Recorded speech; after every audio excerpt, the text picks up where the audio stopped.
Tere hommikust! Mõneti on praegu kõige toredam aeg. Suvi on kohe käes, puhkusteni ei ole enam palju jäänud, aga ometi ei saa öelda, et see ilus aeg meid lihtsalt niisama rõõmsaks teeb. Kõiki kohe kindlasti mitte.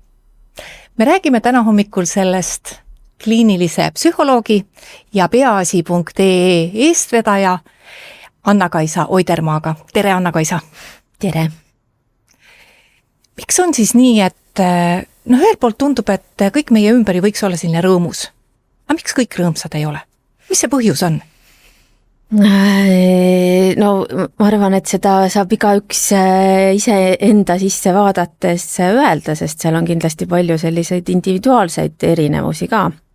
Aga üldiselt meie meeleolu mõjutab siis nii see keskkond, tõepoolest, nagu te ütlesite, et võib-olla sinna kevadine päike mõjutab positiivses mõttes, aga need igapäevased näiteks uudised, mis tulevad hirmsate sõnumitega, need jällegi negatiivses mõttes mõjutavad, et see on nagu üks faktor, et selline kõige laiem keskkond, siis loomulikult see, et kuidas inimesel oma elus läheb, oma tööelus, oma pereelus, kuidas sealne keskkond on selline inimese lähikeskkond ja kindlasti on siis ka selline bioloogia ja geenid seal mängus, et mõnedel inimestel on suurem kalduvus kogeda negatiivseid emotsioone rohkem, mõnedel just vastupidi olla optimistlikum, et juba ka sellise bioloogilise baasi poolest.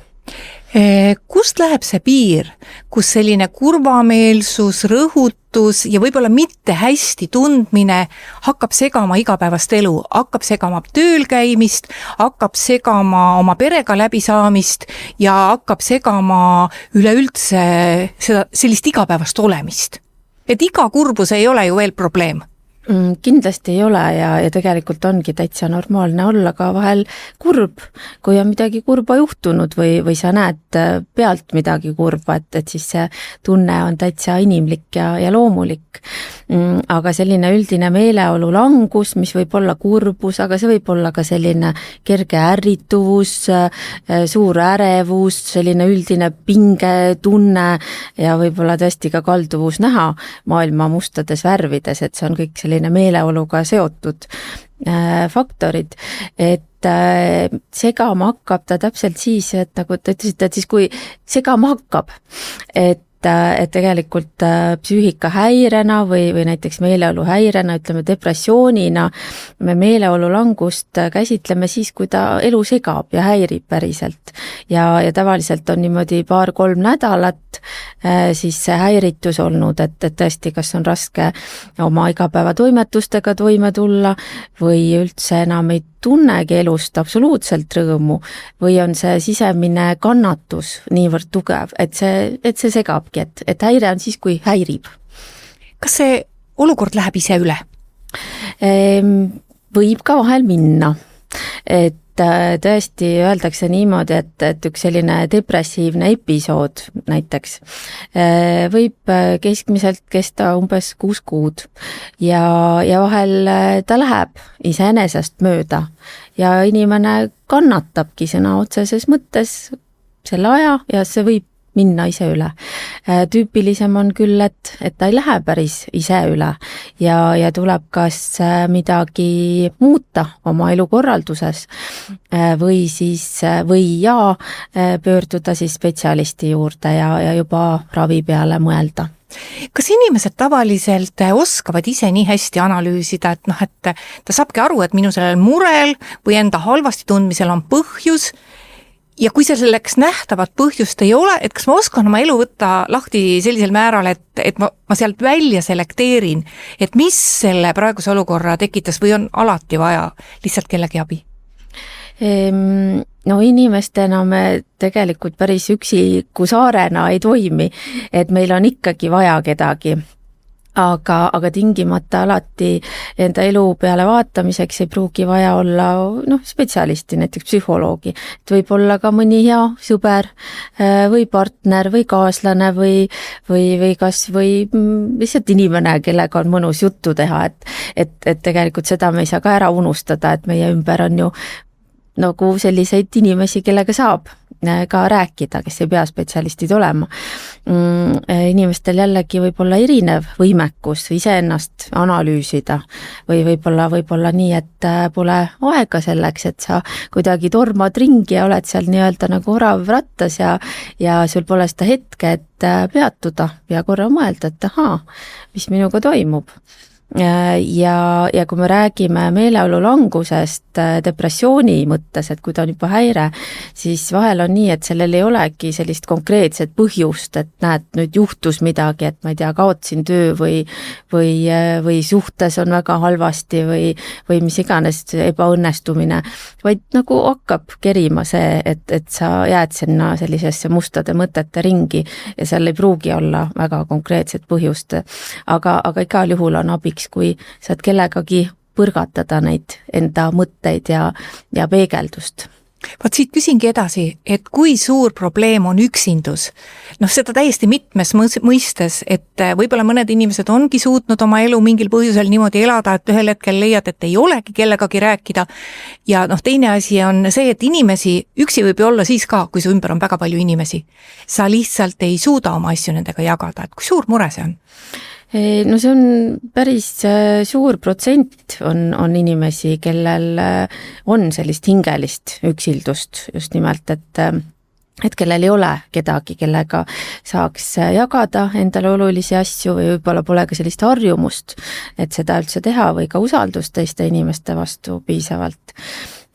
Või siis on küll tõesti inimesi ümber, aga ei ole seda mõistmist või nagu neid oma inimesi ei ole, et neid on täitsa arvestatav protsent, et kuskil 15% meist siis, aga noorte hulgas üksildus veelgi suurem probleem, ja üksildusega on see, et ta võib olla vaimse tervise raskuste põhjuseks, aga ka tagajärjeks. Et mõlemad pidi võib olla nii, et ta kuidagi võtabki tuju ära, kui oled üksildane, aga võib nii olla, et tuju läheb ära ja siis enam ei jaksagi suhelda. Peaasi ju väga palju pöörab tähelepanu ka noortele ja just noorte vaimsele tervisele, et kus maalt see võiks alata, et üldiselt meil on ju selline väljend, et muretu lapsepõlv ja arvataksegi, et ja tõenäoliselt ongi nii, et paljusid suurte inimeste muresid suudavadki lapsed hoopis teistmoodi võtta, sest nad tajuvad teistmoodi. Aga kui noorelt võib hakata lapsel see probleem peale, et tal ongi suur mure ja seda peaks märkama, sest vanemad teinekord ikkagi arvavad, et kui laps on ikka selline väike, et mis muresid tal ikka võib olla, ja kui on, need on tühised.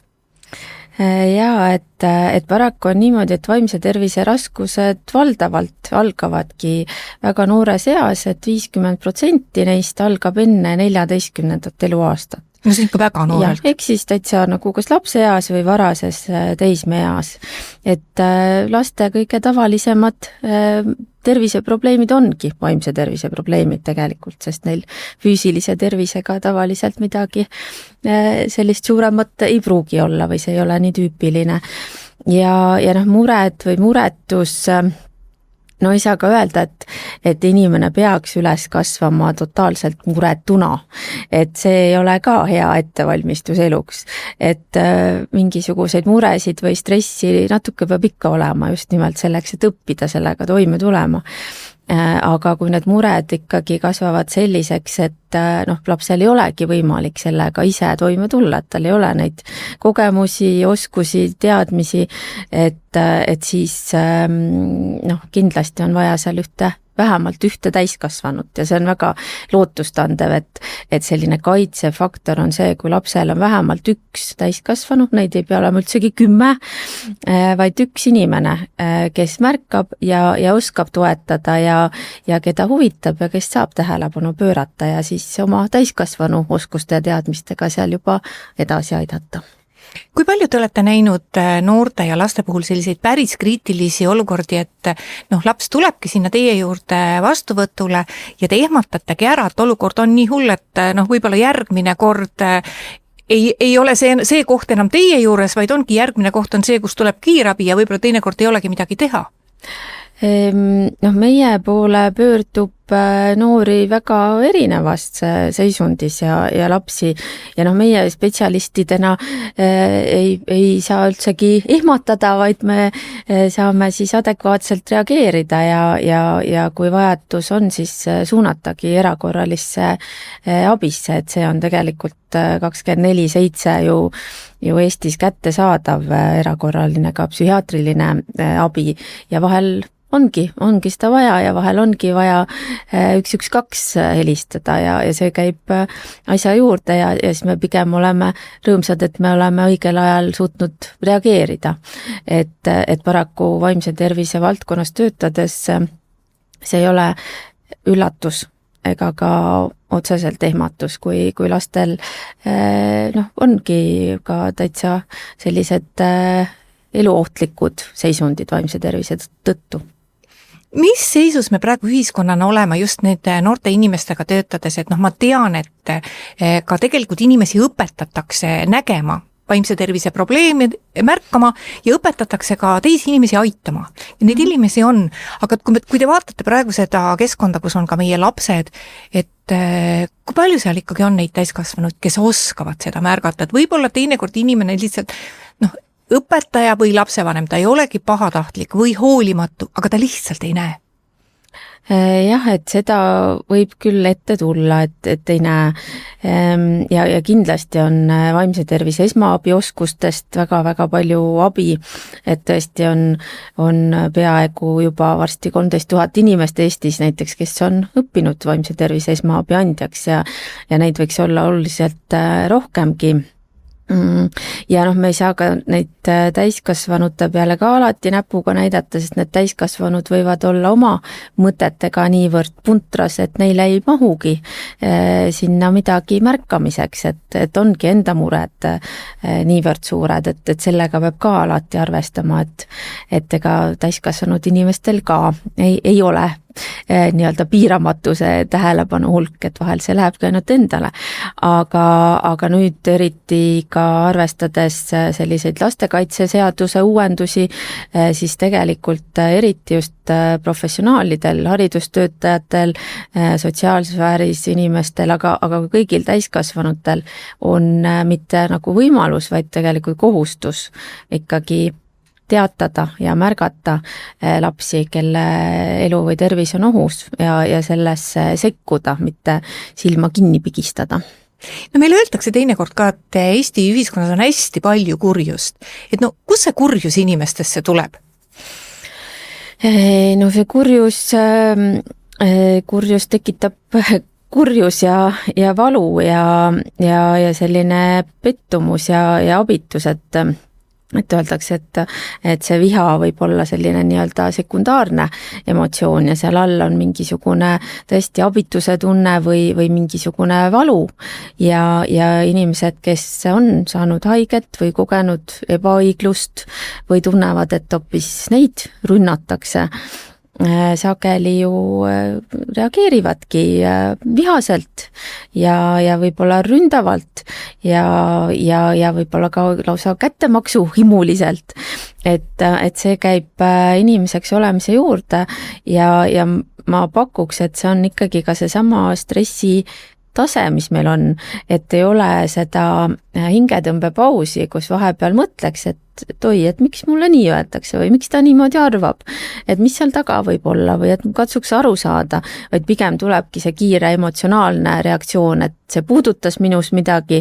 see on kuidagi ohtlik, see on halb ja kohe siis virutan vastu või võib-olla kõveminigi veel kui teine.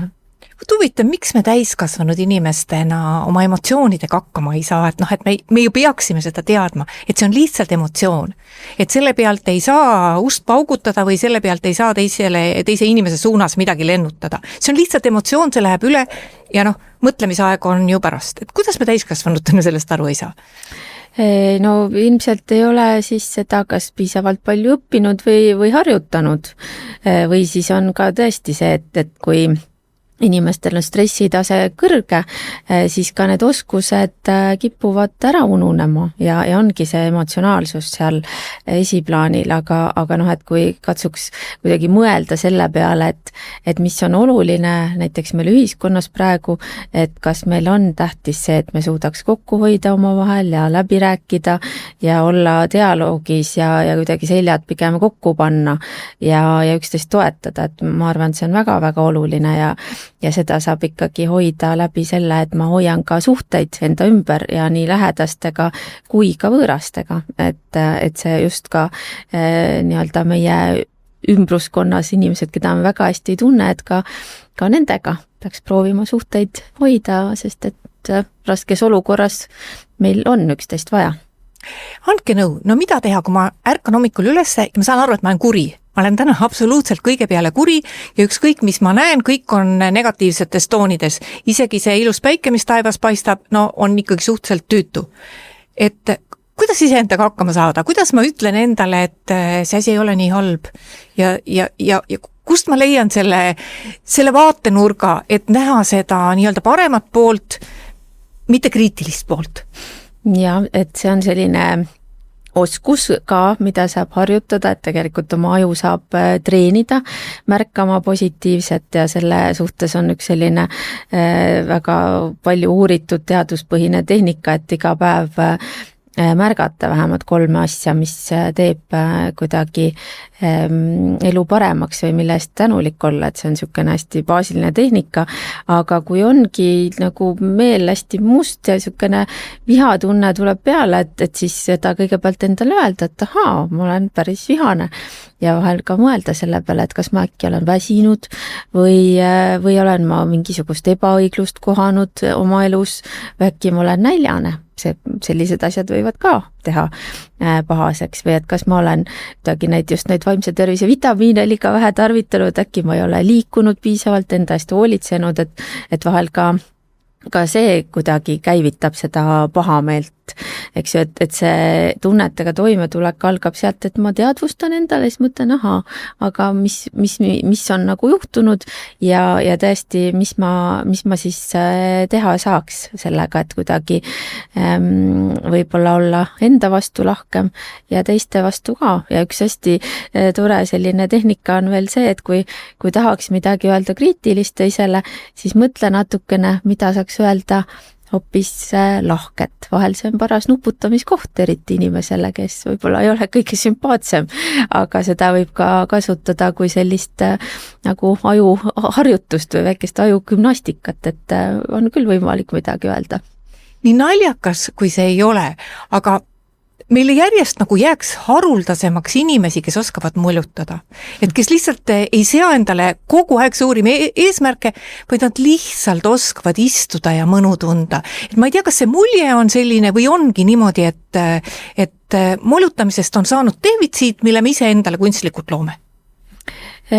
No ilmselt on siin ka jällegi see keskkonnamõju päris oluline, et see tehnoloogiate areng on ju tinginud seda, et meile tuleb nii palju kordades või 10 kordades rohkem infot, millega kuidagi siis tuleb hakkama saada ja mida töödelda ja mis võib-olla paratamatult jõuab meieni kuidagi pidi, eriti läbi kõikide seadmete, mis on meieni töövahendid kui ka abistavad üldse elus, ma ei tea, toimetamist, eks ju.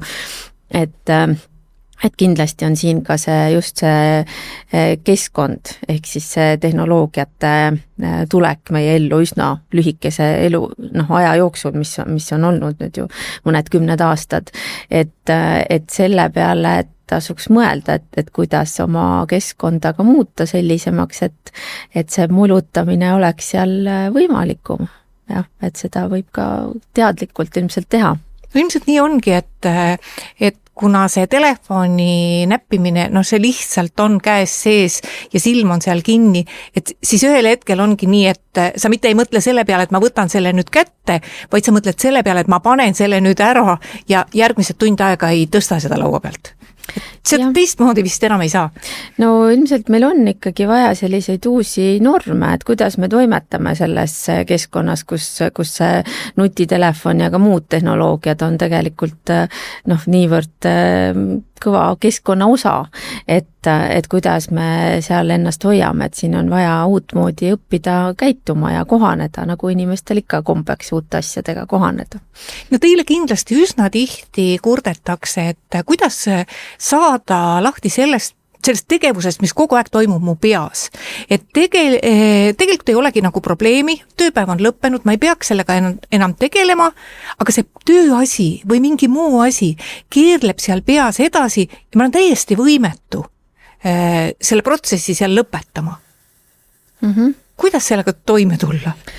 Jah, et siin ka, et inimesed jällegi on erinevad ja erinevaid asju proovida, et kellele aitab, et mingisugune selline intensiivne liigutamine, mingisugune tegevus, mis aitab tähelepanu eemale viia, et see ilmselt on vaja leida, et mis see iganes kellelegi on, et on see kellegagi rääkimine, on see millegi tegemine, mis nõuab keskendumist, on see, et panedki oma mingi lemmiksarja peale, vaatad seda pool tundi ja mõte on eemal, vahel aitab ka ikkagi selline asukoha füüsiline vahetamine, et lähed õue ja katsud kuulata, et milliseid linnuhääli juba kõrv kinni püüab, et siin ongi see, et kuidagi tähelepanu tuleb teadlikult millelegi muule viia ja vahel see ongi väga, väga raske ja selleks siis tulebki mõelda veel mingisuguseid tehnikaid või ka psühholoogi tuge. No te enne nimetasite vaimse tervise vitamiine ja ma eeldan, et ei mõelnud neid, mida purgist võetakse. Jah. Just, et need ongi sellised baasilised siis asjad, mida me kõik võiksime kasutada enda tervise hoidmiseks, et on see siis liikumine, mitmekesine toitumine, puhkamine, mulutamine, uni, siis ikkagi tugevad suhted omavahel, millest meil ka on olnud juttu, mis on, ma arvan, kõige baasilisem isegi nendest. Ja siis positiivsete emotsioonide teadlik enda ellu toomine, et see on, neid negatiivseid tuleb niigi igast suunast, aga just, et teadlikult seda positiivset emotsionaalsust tekitada, et see on ka selline põhiline alustala, mille najal me saame seista tugevalt. No me ju Eestis oleme harjunud selle teadmisega, et vaimse tervis on meil probleem ja abi on keeruline leida. Kas meie oleme mingisugune eriline rahvas või eriline paik siin Euroopas või maailmas, kus nagu eriti on sellega probleeme või on mujal täpselt samasugused mured just praegusel ajaetapil? Meiega sarnastes riikides on ikkagi need mured sarnased, et vaimse tervise raskusi on juurde tulnud järjest siin mõnekümne aasta jooksul tõusvas joones ja need kriisid, mis on olnud globaalsed, need on ju kõiki puudutanud sarnaselt, et tõesti me selles mõttes ei eristu ei heas ega halvas mõttes, et oleme sarnases seisus, jah. Miks see on nii? Sest et tegelikult ju, kui vaadata, et meil ju enamasti on kõik hädavajalik olemas. Et suurel osal inimestest siiski on olemas koht, kuhu öösel magama minna, toit on enamasti ka olemas ja kui võrrelda kas või siin 30 aastat tagasi 90-ndatega, kus inimestel oli päriselt mure, et ei ole üldse raha ja sind visataksegi korterist välja ja tööd ka ei ole, siis sellega võrreldes on nagu elu parem. Aga kui te ütlete, et vaimse tervise muresid on juurde tulnud, et võib see olla siis ka pigem selles, et tookord seda lihtsalt ei teadvustatud nii palju? See teadvustamise teema päris kindlasti, et ei olnud ju juttugi või võib-olla isegi tohtinud rääkida ju vaimsest tervisest. Ütleme siin Eesti iseseisvumise algusaegadel, kui tõesti kõigil oli ikkagi päris keeruline seisu majanduslikult.